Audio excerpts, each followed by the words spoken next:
Welcome back to making a UE5 tutorial every day for the rest of my life. It's day 10, and we're making a energy shield from Halo. And if I run into here a bunch of times, eventually, after 3 seconds of taking no damage, it should return. And if I take all my shield and start taking some damage, after 3 seconds, it also should return my shield, just like in Halo. So without further ado, let's remove the code and start from fresh and get this working. Okay, so I've removed the code, and what we're left with here is the health system we had from episode 2 or day 2. But it's very simple health system, so it's not anything that you guys need to worry about too much. The energy shield stuff is probably a lot more complicated, but we're gonna start off with creating a couple of variables. The first ones you'll want to create is two floats for current shield and max shield. You'll also want a boolean, which I've just called condition because it kind of fits the system anyway, but you can name it whatever you want. It just needs to be a boolean. And then the shield timer we'll create later on. I'll show you how to do that one as well. But let's start off with the branch. Now, the first thing we want to check is if our current shield is greater than 0. If that's false, we're going to just go straight into our health system. And there's really not anything else we need to do with our health system at this point. We can just leave that as is. It's everything else that we need to kind of fix up and get working. So once we've done that, this is where we're going to use that condition for the first time. Not get, we want to set our condition for the first time. And it's going to set to true. So your default for the condition should always be false. And we're going to set it to true here. Once we've done that, most of this stuff is pretty much the same as this. So we're just going to copy this up here and plug it in. But we're just going to change the variables around. So without having to delete and reset and do all that stuff, all we got to do is we can just take our current shield and drop it. As long as you got that green tick, you can drop it onto the current health and it'll swap it out. Same for the max health, and then same for this current shield. Current health here, we can change that to current shield. The next thing we want to do is we want to take our damage and we want to plug that into there as well, because we're doing the same thing, it's just affecting a different variable. Once we've done that, we will probably want to do our widget side of things. Now, I've already done mine, but I will show you exactly what I did. If you go into your player HUD or whatever you've called yours, I've got my health one, which I did on day 2. I've just duplicated that progress bar and set it to here, and I've just made it blue. But if you have no progress bar, you can just search for progress bar here, and just drag one out, and you've got one.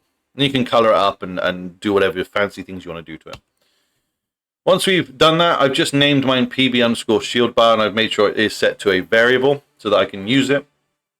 In the graph, I've just created this custom event, called it update shield, added 2 variables by just clicking this plus icon down here and then setting it to a float and then calling them whatever I want to call them. I've divided them by one another. I've got the PB shield bar variable and then set % and plug that in. Very simple setup, but it's very effective. You can use that for adding and taking away the actual progress, the actual percentage, and you'll see that working kind of in a second of how that does that. So back in the third person character, we can get our HUD reference now, and you should be able to call that update shield, and then we're going to plug in the current shield into current shield, and then we're just going to grab that max shield and plug that in as well. Now that should update and take away the shield as and when we get hit by a weapon or any form of damage. Set timer by event, and I'm going to set mine to 3 seconds. I'm pretty sure it's a bit longer in Halo. I think it's closer to like 9 seconds or something like that. But we're gonna really keep it to 3 just for the tutorial. But again, if you're following this tutorial, set it to whatever you want. From the update health, we're going to actually plug into this timer as well.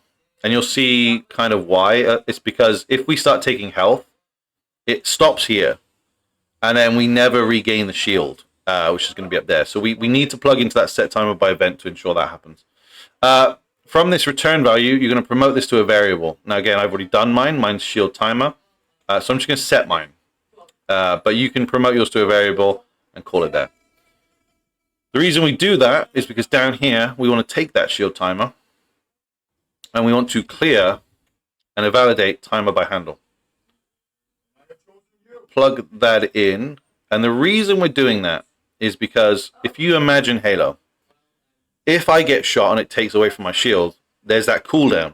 If I get shot again, that cooldown gets reset. So it's a similar idea. We get shot, we set our condition to true, we take away from the shield. We have 3 seconds before our shield regenerates.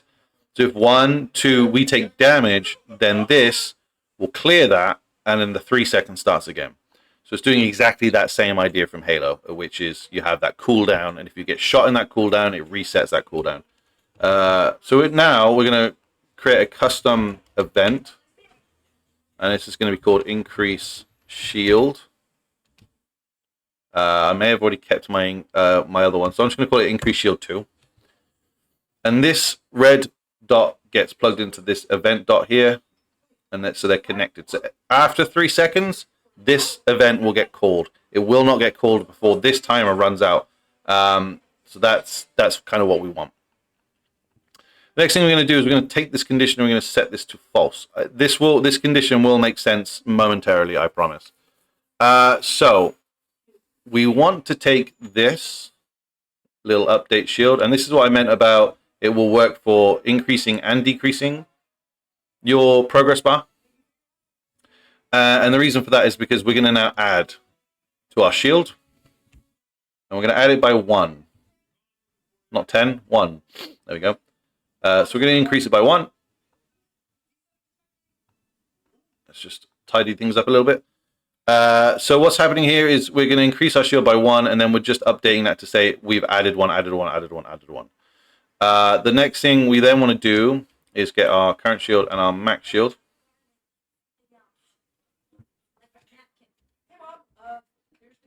And we're just going to check to see if we fully increased our shield to the max. Once we've done that, we just want to do a delay.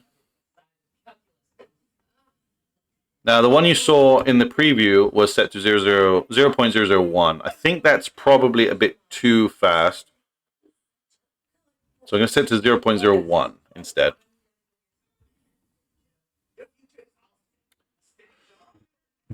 The last thing to do is check our condition. And this is where I'm going to be able to explain the condition a little bit better.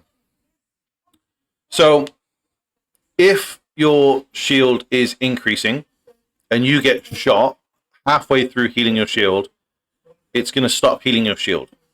It's going to stop that healing process. It's going to stop it in its tracks and take the shield damage, and then you're going to have to wait the cooldown again. That's kind of what this condition is doing. So we get shot, we say condition is true, we can't heal anymore. 3 seconds go down, we set the condition to false, it heals, and then what's going to happen here is if this condition is set to false, it's going to continue to loop around until we're fully healed up. So again, if that condition becomes true when we get shot, it will stop. It'll stop it in its tracks, we won't heal anymore, and it'll be done. So yeah, this is it in a nutshell. Hopefully you found this useful. Let's test it. Let's make sure there's no bugs, because that would be the worst thing, is me giving you guys some bugs to deal with. So we take lots of damage. We wait 1, 2, 3. That's a lot nicer heal as well, by the way. I like that heal amount. 1, 2, 3, 4. Let's take some health damage actually this time. So we're going to take a load of health damage. And then we're going to wait 3 seconds. 1, 2, 3. Increases fully. All done. It's all working. Hopefully you guys found this useful, and hopefully you enjoyed the episode. If you have, leave a like. If you're new here, subscribe. And of course, leave a comment with any tutorial ideas you would like me to cover. I know a few of you already left me some. I will add them to the list and cover them as best I can. And yeah, I'll see you tomorrow.